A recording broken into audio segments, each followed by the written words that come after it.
साहित्य जगत।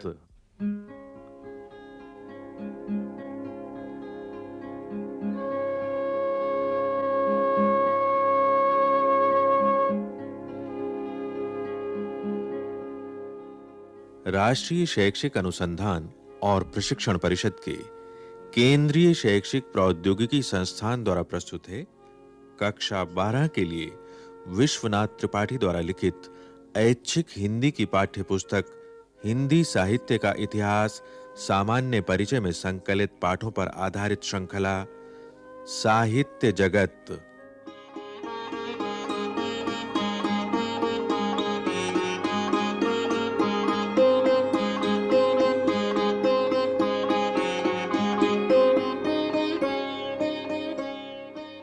इस श्रृंखला के अंतर्गत सुनिए कार्यक्रम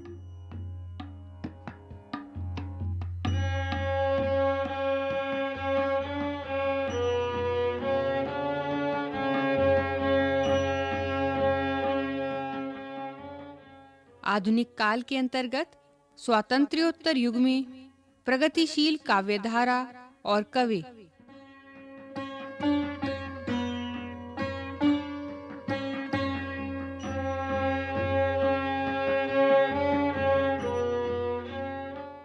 स्वातंत्र्योत्तर हिंदी कविता में योगदान देने वाले कुछ कवियों एवं उनकी काव्य प्रवृत्तियों की चर्चा यहाँ की जा रही है। 1911 से 1993 ईस्वी के मध्य शमशेर बहादुर सिंह यद्यपि प्रगतिशील चेतना के कवि हैं, किंतु उनकी कविताएं मन की गहरी परतों को सांकेतिकता और बहुत कुछ चित्रकला की सहायता से खोलती हैं।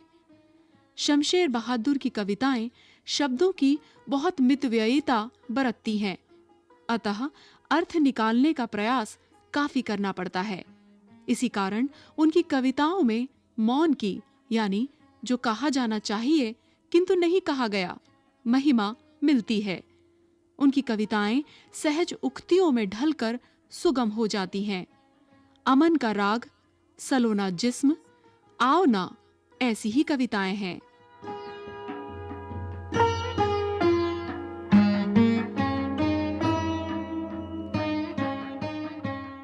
गिरिजा कुमार माथुर 1919 से 1994 ईस्वी और नरेश मेहता 1922 से 2000 ईस्वी प्रगतिशील कवियों के रूप में प्रसिद्ध रहे हैं। नरेश मेहता बिंबों का प्रयोग करने में कुशल हैं। वे प्रगतिशीलता को सौंदर्य की व्यापक भूमि पर देखने वाले कवि के रूप में विख्यात हुए थे।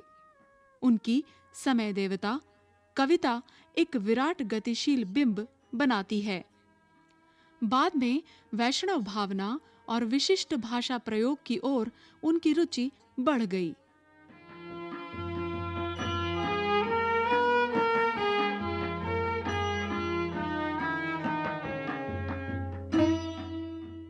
गिरिजा कुमार माथुर इंद्रिय बोध के कवि हैं।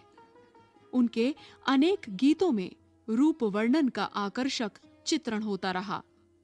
उनमें संगीतात्मकता का गुण भी है।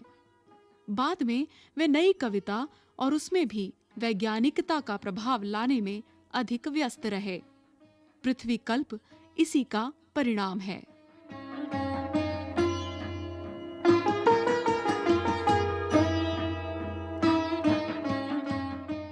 भवानी प्रसाद मिश्र 1914 से 1985 ईस्वी भाषा के चलतेपन और भावों के खुलेपन के कवि हैं।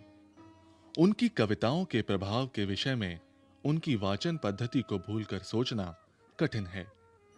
वे स्थितियों को सहजता से संयोजित करके प्रबंधकार के ढंग से मार्मिकता पैदा करते हैं। सतपुड़ा के जंगल में उनकी प्रबंध प्रतिभा की झलक मिल जाती है। उनकी काव्य भाषा सहज किंतु मार्मिक है।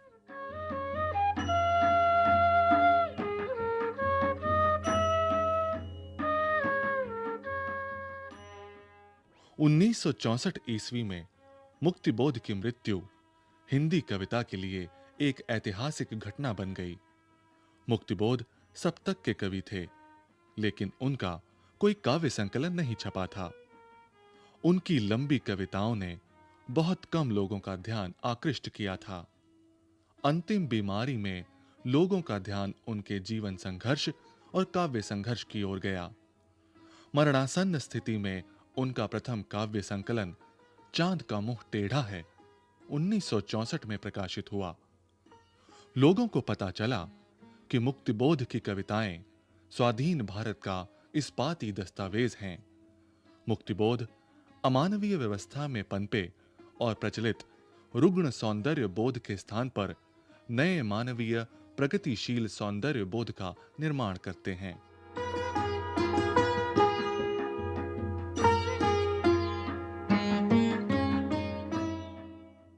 मुक्तिबोध स्वातंत्र्योत्तर भारत में दिखाई पड़ने वाले कथनी और करनी के अंतर को नाटकीय ढंग से प्रस्तुत करते हैं।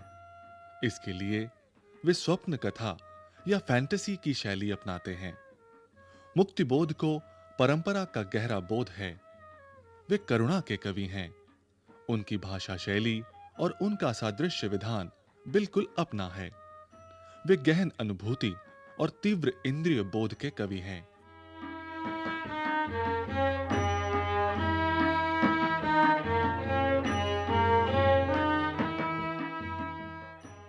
चांद का मुंह टेढ़ा है के प्रकाशन काल के ही लगभग 1936 से 1975 ईस्वी के मध्य धूमिल ने काव्य रचना प्रारंभ की।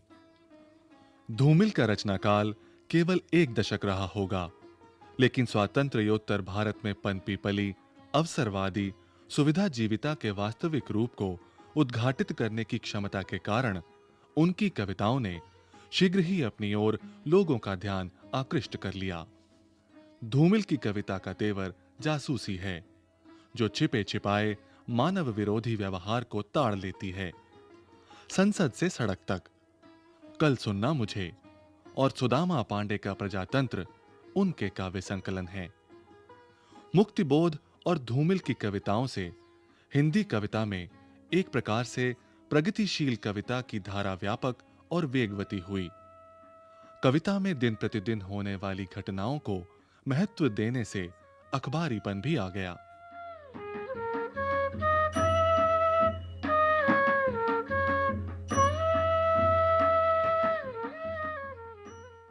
इसका परिणाम हुआ कि रघुवीर सहाय 1929 से 1990 ईस्वी, सर्वेश्वर दयाल सक्सेना 1927 से 1983 ईस्वी, केदारनाथ सिंह जन्म 1934 ईस्वी जैसे कवि सामाजिक यथार्थ की ओर उन्मुख हुए। सामान्य से सामान्य एवं परिचित से परिचित स्थिति में कुछ ऐसा देख लेना कि वह पहली बार मार्मिक लगे, रघुवीर सहाय की अचूक क्षमता है। लेकिन इस क्षमता का उपयोग पहले वे अधिकांशतः दृश्यों या मन की गहरी परतों को उघाड़ने में ही करते थे या व्यंग्य विनोद में। बाद में उनकी कविताएं गहरी राजनीतिक हुई हैं। राष्ट्रगीत में भला कौन, वह भारत भाग्य विधाता है, फटा सुथन्ना पहने जिसका गुण हर चरना गाता है।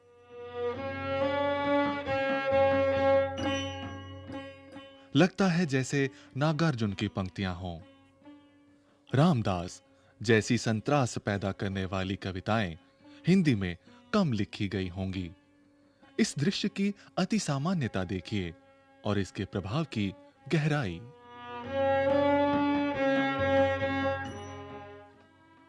मैंने गोद में बच्चा लिए स्त्री को बस में चढ़ते देखा और मेरे मन में दूर तक कुछ घिसटता सा चला गया।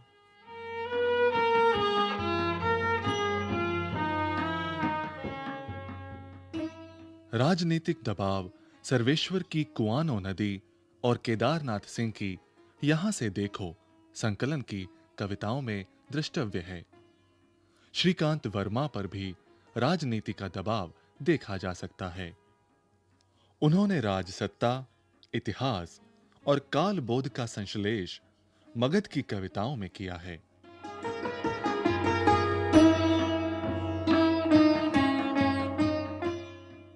राजनीति धर्मा होने से हिंदी कविता के क्षेत्र में एक महत्वपूर्ण बात यह हुई कि नागार्जुन, केदारनाथ अग्रवाल और त्रिलोचन की ओर नई पीढ़ी का ध्यान नए सिरे से गया और वे कवि नई पीढ़ी के लिए अत्यंत प्रासंगिक हो उठे।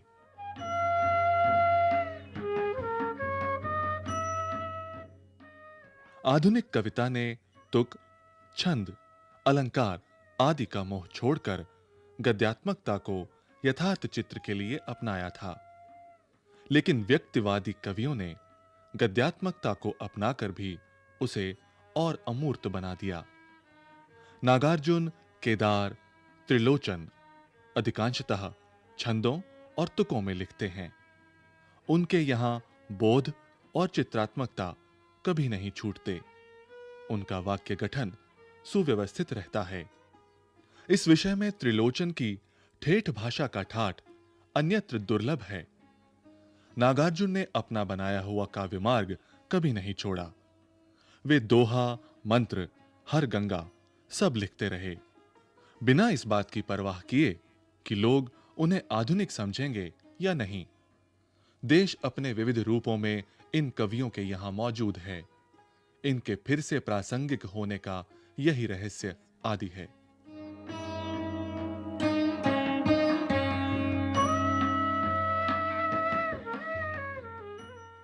इसी काल में गीत के क्षेत्र में भी कुछ उल्लेखनीय नाम उभर कर आए, जिनमें वीरेंद्र मिश्र, शंभुनाथ सिंह, रमानाथ अवस्थी, ठाकुर प्रसाद सिंह, रामदरश मिश्र, रवींद्र भ्रमर, मुकुट बिहारी सरोज और गोपाल दास नीरज आदि हैं।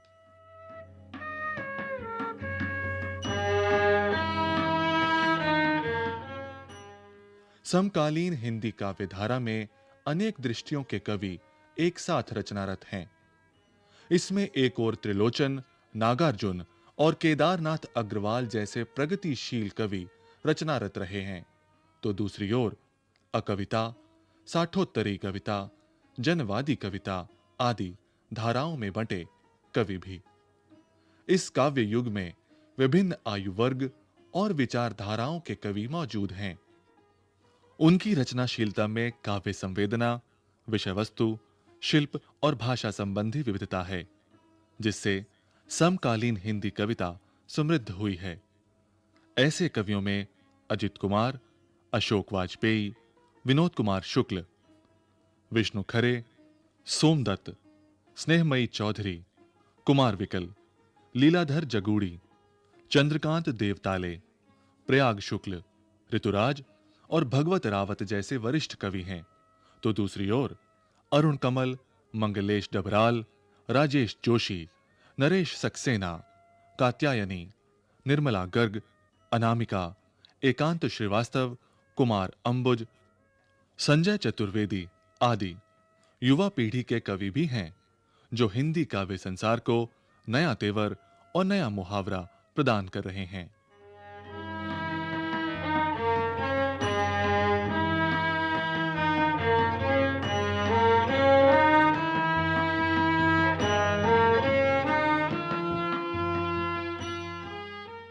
आधुनिक काल के अंतर्गत स्वातंत्र्योत्तर युग में प्रगतिशील काव्यधारा और कवि।